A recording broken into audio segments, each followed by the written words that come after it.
Good day to everyone.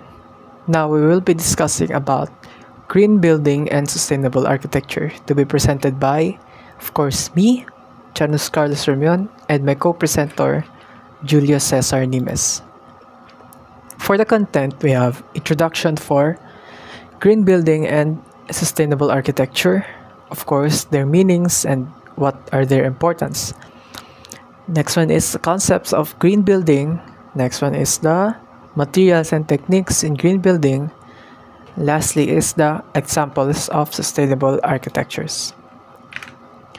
Green building. When we talk about green building, it is just the means of designing, constructing, and operating buildings in a way that is environmentally friendly and resource efficient. It focuses on reducing the negative impact on the environment and improving the health and comfort of the people who use the building.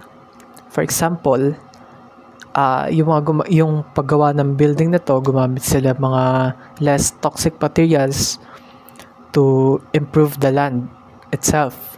For the people living on it, they use less energy and water.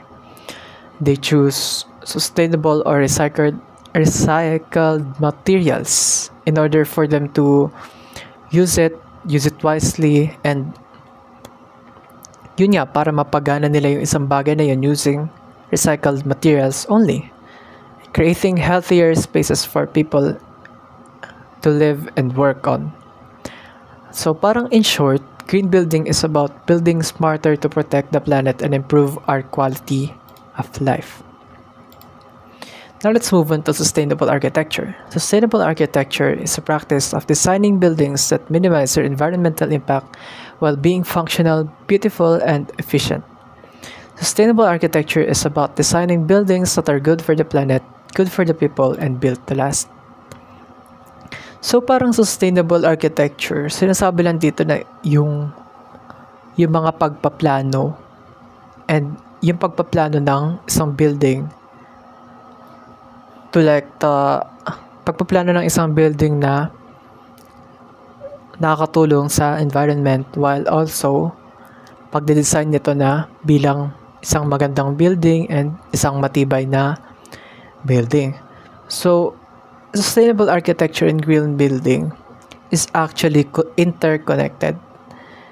Sustainable architecture comes first because sustainable architecture is the vision.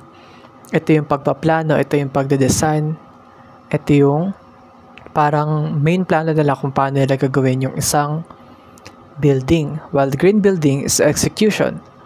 They work together to create structures that are good for the people and for the planet. Now let's talk about the concepts of green building. Concepts of green building are the key ideas behind designing and constructing buildings that are environmentally friendly, resource efficient, and healthy for people. Here are the main concepts explained simply. First one is the energy efficiency. Green buildings use less energy by staying warm in winter and cool in summer without wasting power. They also use solar panels or wind turbines to make clean energy instead of relying on fossil fuels. Now, for example, if this energy efficiency is yung mga solar and wind turbines or yung mga windmills na ginagamit nila para hindi sila makaharm sa environment, instead of using nuclear power plant, or relying on nuclear power plant at yung mga nakakaharm like fossil fuels, nakakaharm sa environment, they avoid using those things because they want to use renewable energy to lessen the harm on the environment. Next one is the water conservation. Green buildings save water by using efficient taps, showers, and toilets that use less water. They also collect rainwater or use wastewater for things like watering plants or cleaning. So a good example of water conservation nga is yung pagsasalok nila ng tubig from rainwaters, because rainwaters is naggaling naman yan sa dagat na nag-evaporate na punta sa ulap. That means it is still good for watering plants or cleaning. Or if you have like a sort of water filtration station or something, you can reuse waters as you may. Like for example, itong water nito, ginamit lang naman sa pagbabad nitong isang bagay na to. Maybe pwede pa siya i-filter o yung mga galing sa mga lake. Pwede pa siya i-filter in order for the people to use it like a drinking water or a cleaning water. Next one is sustainable materials. Green buildings use materials that are recycled, renewable, or eco-friendly, like bamboo or recycled steels. These materials don't harm the environment when they're made or thrown away. Example nga nitong mga sustainable materials natin is yung mga wooden made na mga materials, kitchen utensils like that, yung mga spoon, fork, yung mga sandok na gawa sa wood, or yung pagre-reuse ng mga bagay like yung mga steels or yung mga eco bag pag namimili tayo instead of plastics.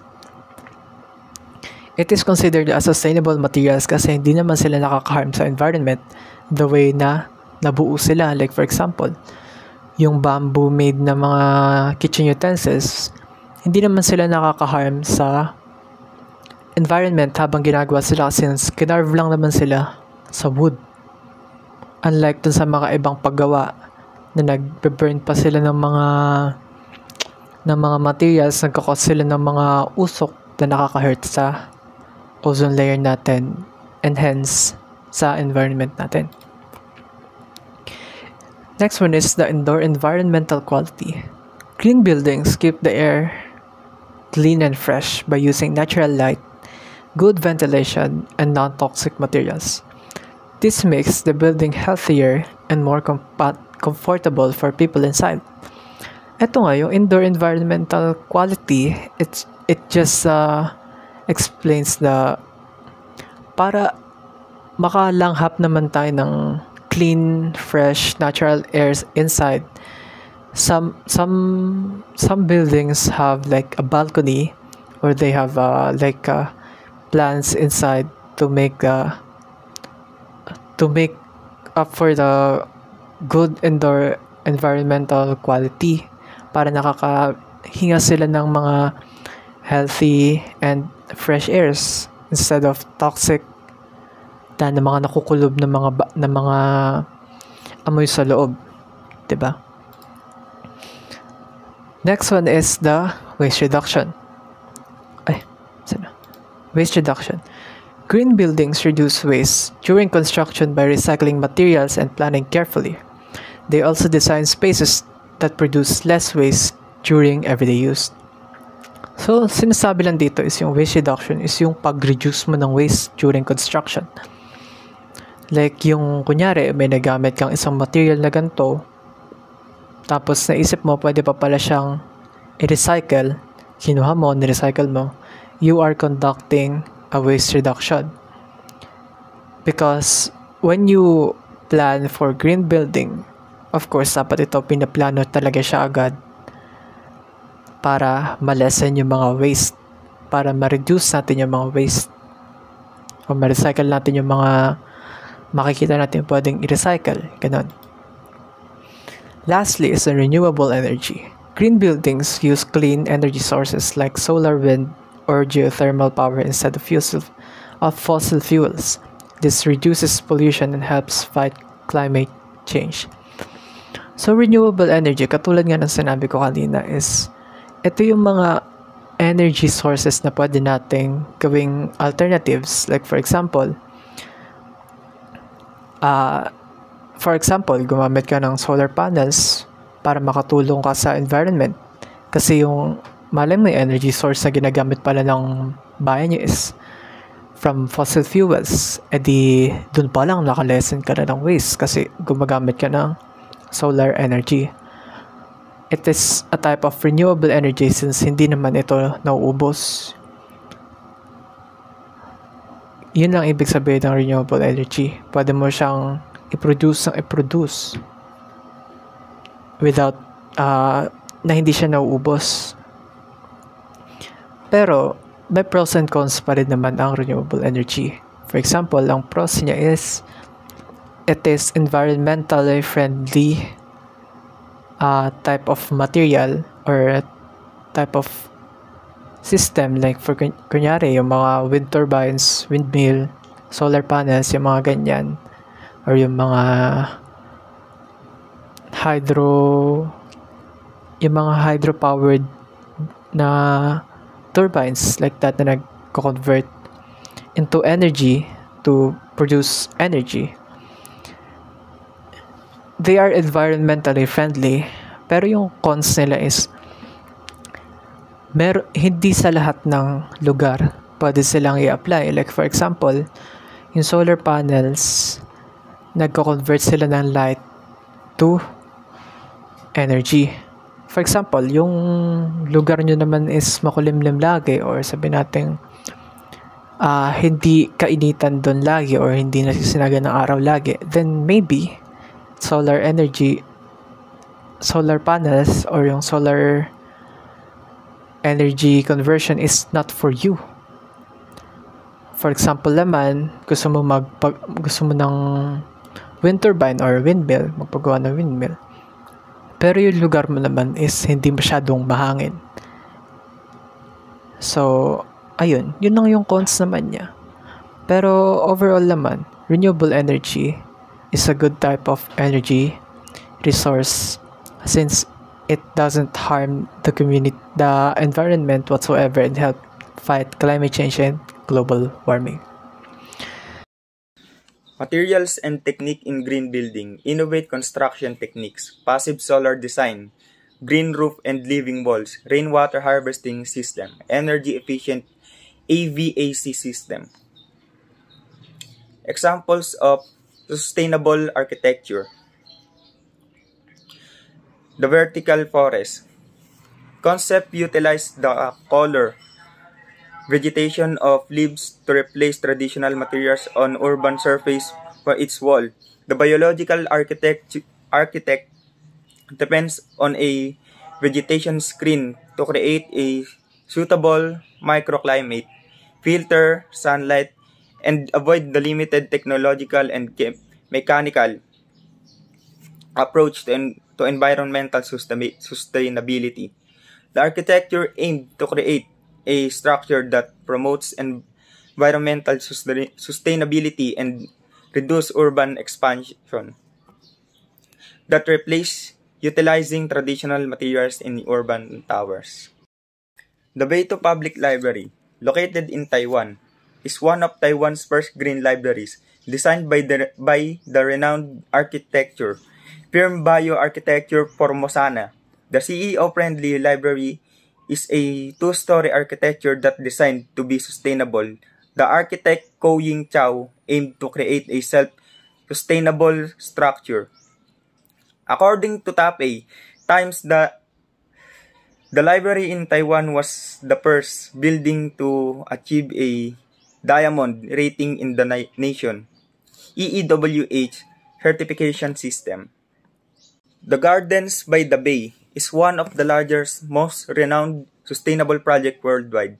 The Nature Park in Singapore is one of primary international attraction worldwide. According to Metaka Novak, Singapore has always been associated with greenery. The city has earned global recognition as a garden city since the 1960s. However, the challenge ahead was to take the green initiative to the next level and ensure that the urbanization did not hamper the spread of greenery. The Cube is a smart office structure located in the heart of city of Berlin. It is the best example showcasing designed advanced sustainability approach and architecture sustained in the center of the city fabric.